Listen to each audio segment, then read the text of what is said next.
रामेश्वरम के बारे में सुना था सबने?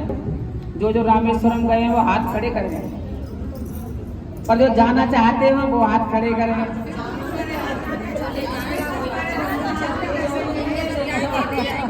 कृपा हो रामेश्वरम भगवान किसी को पता ना कब बुला लें, कुछ पता ना होता। और अगर जाने का मन बनाओगे तो वो जरूर बुलाएंगे। अगर एक कदम बढ़ाओगे तो वो उनका कदम 10 होंगे। अगर जैसे कोई जाएगा तो रामेश्वरम, यहाँ से चेन्नई से सीधी मतलब रामेश्वरम पहुंचने के बाद अब जैसे जो जाना चाहते हैं और जाएंगे उनके लिए बता रही हूँ।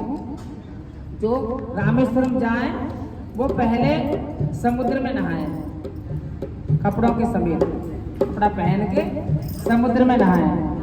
ध्यान से सुने, ध्यान से, बच्चे तो ध्यान से सुने। पहले समुद्र में नहाए, कपड़े समेत खूब नहाए अच्छी तरह। समुद्र इतनी दूर है, जैसे ये गेट है अपना सामने जो गेट है, इतनी दूर है समुद्र। उसमें नहाने के बाद समुद्र में ऐसे ही निकले आओ बाहर, और अपने साथ एक नए जोड़ी कपड़ा अपने साथ रखो बैग में, ऐसे में जो भीगे नहीं। उन्हें लेके कपड़ों को फिर मंदिर के अंदर प्रवेश करो। मंदिर के अंदर जाने के बाद हर एक कुआं है, वहाँ पे कुआं पे पंडित खड़े रहते हैं बाल्टी लेके, और एक बाल्टी हर किसी पर डालते रहते हैं। तो सभी बोलते रहते हैं लाइन से, नमः शिवाय ओम नमः शिवाय ओम नमः शिवाय ओम नमः शिवाय। हर एक मतलब कुआं पे स्नान करने हैं, 24 कुआं पे स्नान करने के बाद मतलब हर एक का अलग अलग वो है, बहुत ज्यादा धार्मिक वो है। हर एक कुएं पे स्नान करने के बाद फिर वस्त्र बदलो, फिर नए कपड़े पहन के फिर प्रसाद लो, और मंदिर के अंदर से ही प्रसाद लेके फिर जब जाके दर्शन करो और प्रसाद चढ़ाओ।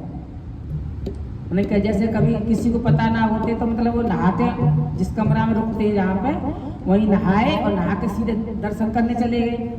फिर बाद में पता चल गया अरे हम तो कुआं पे भी ना नहाए, समुद्र में भी नहीं नहाए। सबसे पहले समुद्र में नहाओ, फिर उसके बाद 27 कुआं पे नहाओ।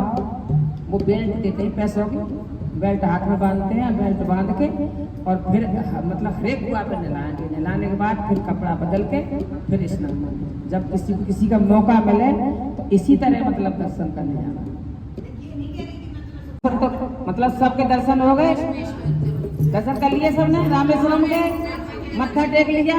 वो शंकर भगवान की जय। अब आ गए 12 नंबर पर श्री घुश्मेश्वर ज्योतिर्लिंग श्री महाराष्ट्र राज्य में है। मनवाड़ से 901 किलोमीटर दूर दौलताबाद है। वहां से 96 किलोमीटर दूर बेरुल गांव के पास घुश्मेश्वर उपस्थित है। दौलताबाद स्टेशन से बेरुल गांव तक जाने में देवगिर की पहाड़ी से देवगिर दुर्ग सहस्त्रलिंग पातालेश्वर सूर्येश्वर सूर्यकुंड प्राचीन स्थान मिलते हैं।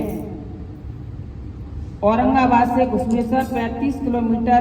स्टेशन के पास ही घुश्मेश्वर जाने के लिए बसें मिल जाती हैं। भारत के सुप्रसिद्ध अजंता एलोरा की गुफाओं के समीप घुश्मेश्वर ज्योतिर्लिंग हैं। वहाँ गुफाएं भी बहुत हैं, जो गए होंगे उन्हें देखेंगे। कौन कौन गए? कोई गए गुफा में घूम के आए होंगे ना, एलोवेरा गुफाओं के। तो इतनी गर्मी थी, वही औरंगाबाद जाके अजंता एलोरा की गुफाएं हैं ना। अब 12वां ज्योतिर्लिंग घुश्मेश्वर का नमस्कार पूर्वक स्मरण करके वर्णन करते हैं।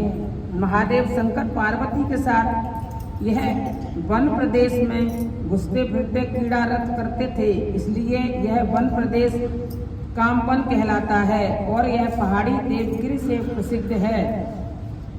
दक्षिण देश की यह देवगिर पहाड़ी से निकट सुधर्मा नामक भारद्वाज गोत्र का ब्राह्मण रहता था। एक ब्राह्मण रहता था सुधर्मा। उसकी परायण पत्नी का नाम सुदेहा था। दोनों में परस्पर सद्भाव था और इस कारण वे बड़े सुखी थे।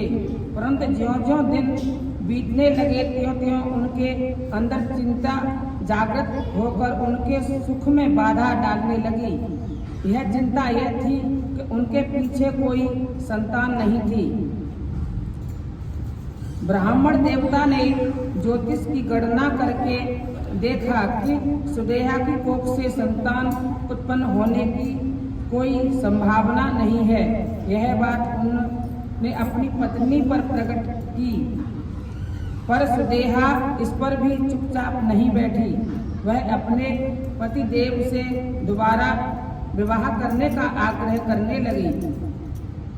सुधर्मा ने भरपूर समझाया कि झंझट में मत पड़ो, परंतु सुदेहा किसी प्रकार भी नहीं मानती थी। उसने कहा, तुम मेरी बहन गुस्मा के साथ विवाह करो, वह मेरी सहोदर भगनी है। मतलब पता चलेगी कि बच्चे नहीं होंगे तो अपनी बहन से शादी करने को कहने लगी। उसके साथ मेरा अत्यंत स्नेह का संबंध है। उसके साथ किसी प्रकार का मनोमल्य होने की आशंका बिल्कुल न करनी चाहिए।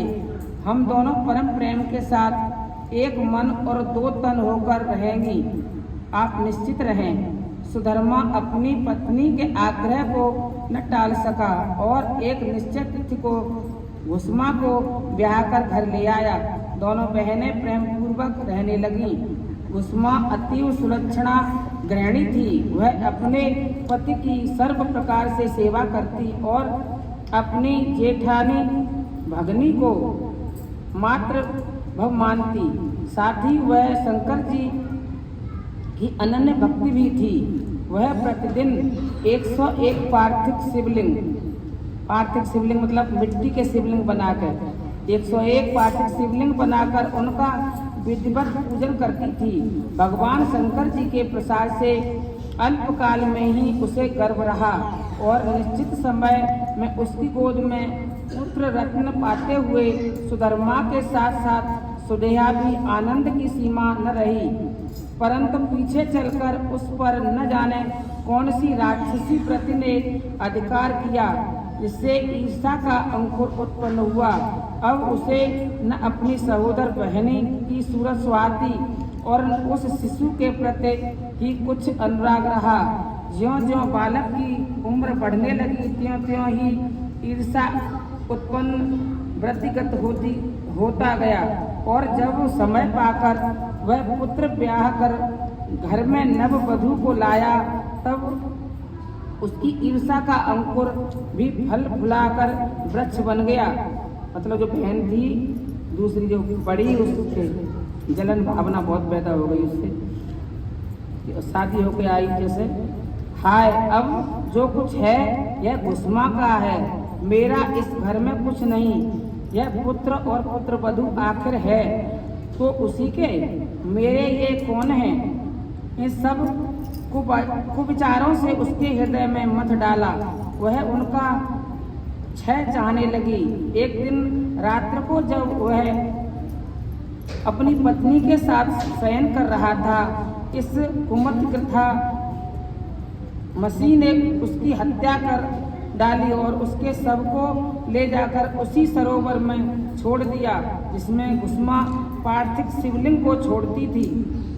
प्रातःकाल उसकी पत्नी ने उठकर देखा कि पति पलंग पर नहीं है और पलंग पर बिछाए हुए वस्त्र खून से लथपथ हैं।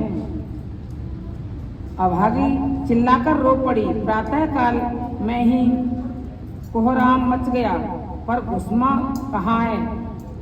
यह अपने पूजा घर में शिवजी की सेवा में निरत है। उसने सदा ही भांति नियम पूर्वक अपना नित्य कर्म समाप्त किया और फिर शिवलिंग को तालाब में जाकर छोड़ा। भगवान की लीला देखो, एकाएक सरोवर के अंदर से उसका लाल जो मर चुका था भला चंगा निकल आया और माता से प्रार्थना करने लगा। माता में मरकर पुनः जीवित हो गया। ठहर, मैं भी चलता हूँ। पुत्र आकर माता के चरणों पर लेट गया। गुस्मा ने न उसके मरने का दुख ही मनाया था और न जब उसके जीवित उठने पर भी उसे खुशी हुई। सब कुछ शिवजी की लीला समझकर वह आनंद में मग्न हो गई। भगवान भोलेनाथ उसकी तन्मय देखकर अधिक विलंब न कर सके, झट उसके सामने प्रकट हो गए। बोल शंकर भगवान की जय। और उससे वर मांगने को कहने लगे। धर्मपरायण भस्मा ने अपने हाथ जोड़कर प्रार्थना करने लगी, प्रभु यदि आप मुझ पर प्रसन्न हैं तो कृपया मेरी बहन को क्षमा दान दें। उसने जो किया अवश्य ही उसने घोर पाप किया है, पर उसके दर्शन करने पर उससे मुक्त हो गई। भला आपके दर्शन करके भी पाप नहीं ठहर सकते हैं। भगवान अब कृपया ऐसा करो कि उनके अकल्याण में भी किसी प्रकार निमित्त न बनूं। शिवजी उसकी यह उदारता देखकर उस पर और भी अधिक प्रसन्नता हुए और उसकी ओर वर मांगने को कहने लगे। भस्मा ने निवेदन किया, हे महेश्वर, आपसे मैं यह वरदान मांगती हूँ कि आप सदा ही इस स्थान पर वास करें, जिससे सारे संसार का कल्याण हो। भगवान शंकर एवं मस्त कहकर देवी कुसुमा की प्रार्थना से ज्योतिर्लिंग रूप में यहाँ सदा वास करने लगे और भस्मेश्वर के नाम से प्रसिद्ध हुए। उस तालाब का नाम भी तब से शिवालय हो गया।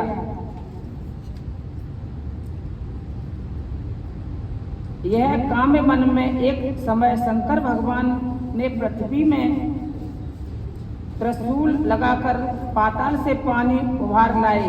शंकर पार्वती का भोग विलास का यह जल प्रवाह भोगावती कहलाया, जो अब शिवालय तीर्थ कहा जाता है।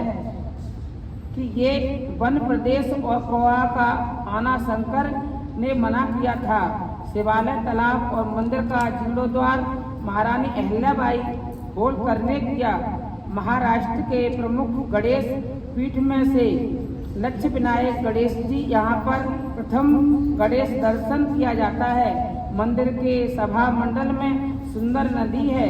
मंदिर के ताम्र के शिखर पर सोने का जड़ाव किया गया है।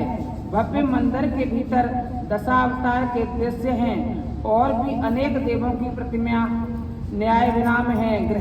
गर्भगृह में लिंग मूर्ति पूर्वा विमुख भस्मेश्वर महादेव के दर्शन से सब पाप दूर हो जाते हैं और सुखों की वृष्टि उस प्रकार होती है जिस प्रकार शुक्ल पक्ष में चंद्रमा की वृद्धि होती है।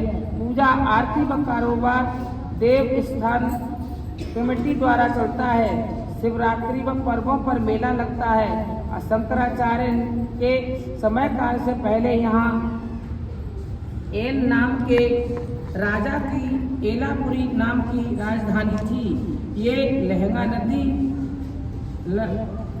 एल गंगा नदी यहाँ से बहती है। ये आद्य गुरु ने भस्मेश्वर की निम्नलिखित स्तुति की।